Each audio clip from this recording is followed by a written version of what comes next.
Kā tad izvēlēties, tā teikt, pareizu nodokļu režīmu, kuru mums piemērot vai kuru izvēlēties kā režīmu, kurā mēs savu saimniecisko darbību veiksim?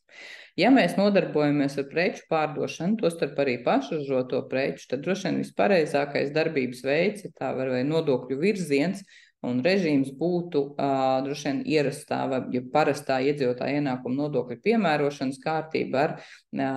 deklarējot tātad no ienākuma maksājamo nodokli, attiecīgi 20, 23 vai 31%, ar gada ienākuma deklarācijas D3 pielikumu un attiecīgi arī sociālās apdrošināšanas iemaksas. Kāpēc? Tāpēc, ka lielākoties pie preču pārdošanas jums būs diezgan apjomīgi izdevumi droši vien, un šajā gadījumā tas starpība, atceramies, ka mums vairs nav 80% izdevumu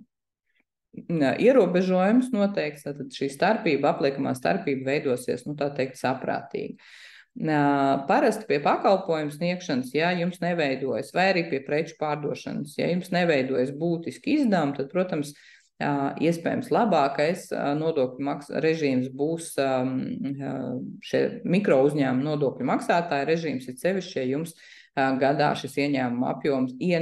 šajā gadījumā ieņēmuma apjoms, tad neņemot vērā izdevums nepārsniegs 25,000, jo tad likme ir 25%, kas, protams, ir mazāka nekā, ja mēs skatāmies, teiksim, iedzīvotāju ienākumu nodokli un sociāla apdrošināšanas iemaksas, kādas mums veidojas maksājot saucamo ierasto, jeb parasto iedzīvotāju ienākumu nodokļu režīmu. Un, protams, ja mēs sniedzam pakalpojumus, tad izīrējam, iznomājam kaut ko, tad neaizmirstam arī par šo nereģistrēto saimniecisko darbību un 10% likmi. Savukārt, ja esam pensionāri un pirmās vai otrās grupas invalīdi, tad varam izvēlēties arī patentu maksājumu noteiktajās nozarēs, kas ir noteikts